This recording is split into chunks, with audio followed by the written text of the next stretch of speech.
So we're at Jamestown, which is one of the colonial sites in Virginia.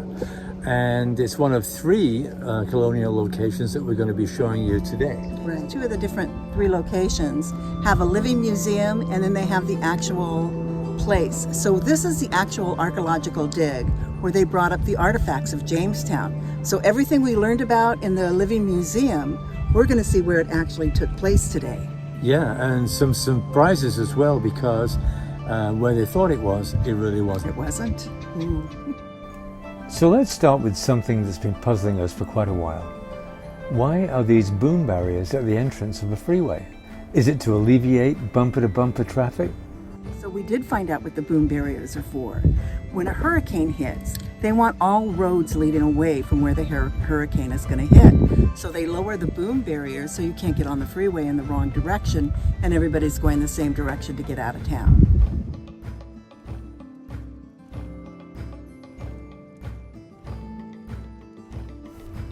This beautiful road in between the Tri-Cities of Jamestown, Williamsburg, and York had these fantastic historical markers along the James River that marked where certain historical events had taken place.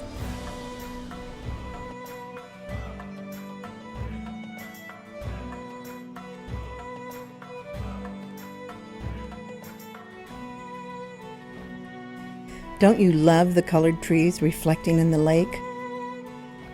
3 ships came over, the Susan Constant, Godspeed, and the Discovery, and they carried 39 crew and 104 passengers. This was a business venture, sponsored by the Virginia Company, and those aboard were expecting to get really rich.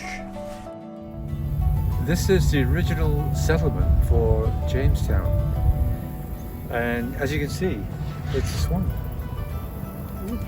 We're on our way to see several archaeological dig exhibits, and these were excavated over the last 100 years or so. Each year they keep bringing up new things which are telling more about the story of this first settlement here in Jamestown.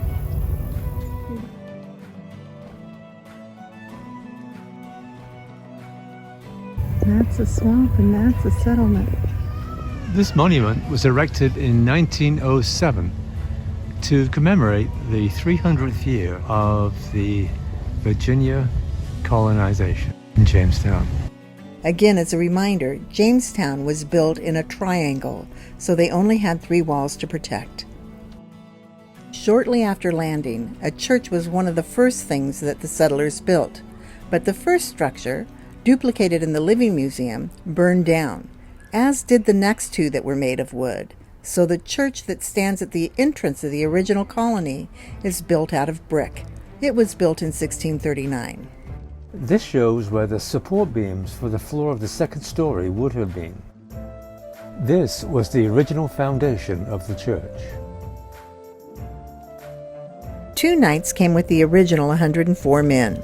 Thomas West, Lord of Ware, who died in the voyage over, and Sir George Yeardley, governor of Virginia in 1619. He died and was buried here in the church in 1629. Pocahontas draws you into the main dig site where you see the James River, on which the original settlement was built. You can watch the fishermen or the constantly moving ferry boats. The docents here were adamant that John Smith did not have a relationship with Pocahontas. They said she was probably 10 or 11 years old when the boats first landed. This building is the Archaearium. It's a museum at Old Jamestown. And it's interesting because it appears to float off the ground. Very, very modern technology. And that brown outside coating is actually copper. This is where all the artifacts from the dig sites are displayed. They found many graves, but some of the skeletons they were able to name and found interesting stories about. We weren't allowed to take pictures of the skeletons, but the rebuilt facial features brought them to life. One such skeleton was that of Richard Mutton, who was believed to be about 10 when he set sail and about 14 when he was killed by a native's arrow. He had a broken, rotten tooth from years ago that had begun to deteriorate his jaw, and they found fragments of the muslin poultice that they used still embedded in the tooth. Some believe the rotten tooth would have eventually killed him anyway. Jane is the most famous skeleton found. She was not in a grave, but in a pile of dog and horse bones that had felled the settlers during the starving time. Her skull showed evidence of cannibalism. They recreated her face from the bone structure of her skull. Her apparent innocence is shocking, knowing what her end was. We had to run through the Archaearium because they were having a special night for their donors. Because of this, we had the pleasure of running into this lady. So we're here with Brenna, and Brenna is an archaeologist. Apparently the discovery of James Fort was in 1994, is that right? Yeah. So up until 1994, it was believed that the entire fort had been eroded out in the river behind me.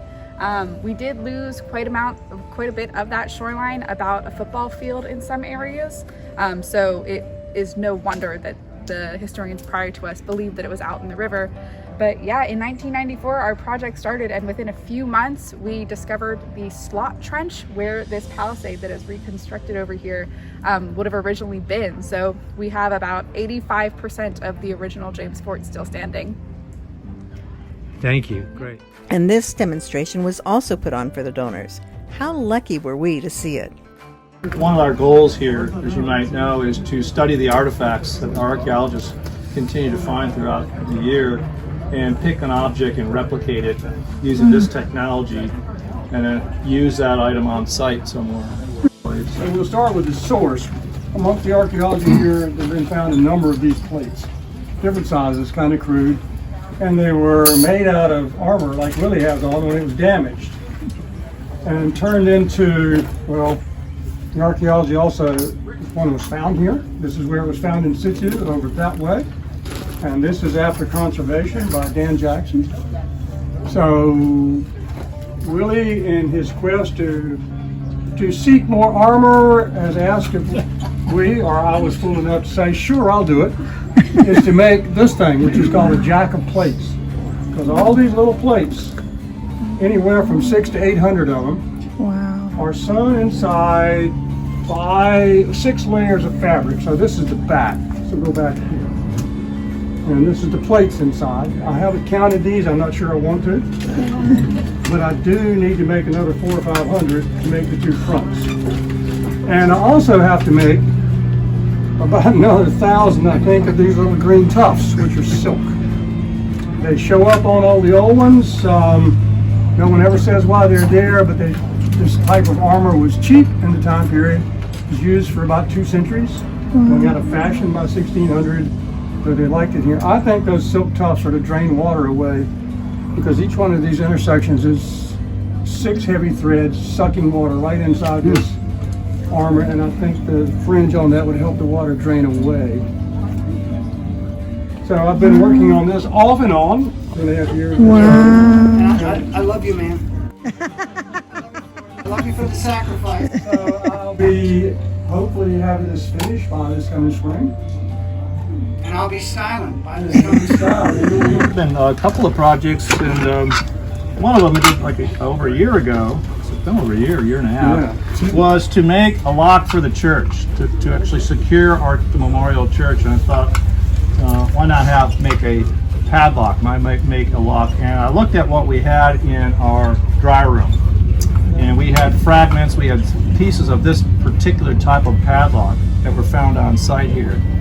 So my project last year was to replicate a padlock based on fragments, on site here that we used for the church. And actually, I took this off the church. I have to put it back on.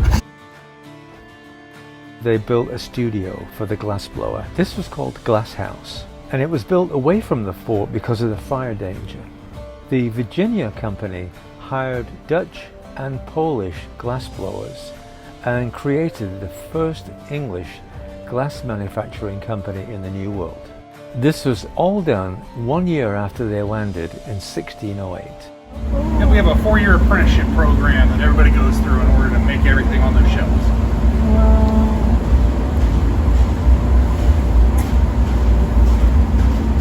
Now what color glass is that?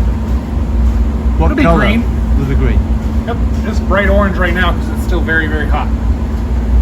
But once it drops below around 1400 degrees, you'll start to see the actual color come through.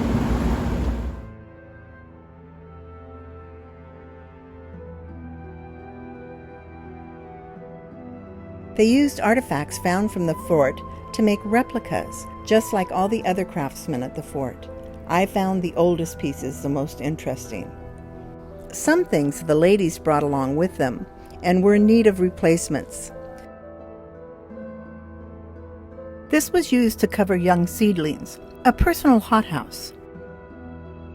This is called a bulb forcer.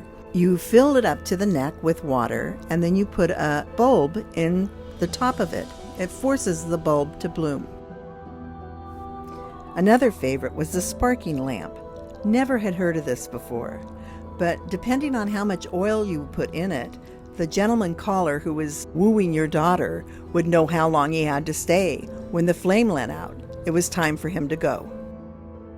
The rose water sprinkler has been used for centuries to refresh guests, a wedding party, or even a soldier returning from battle.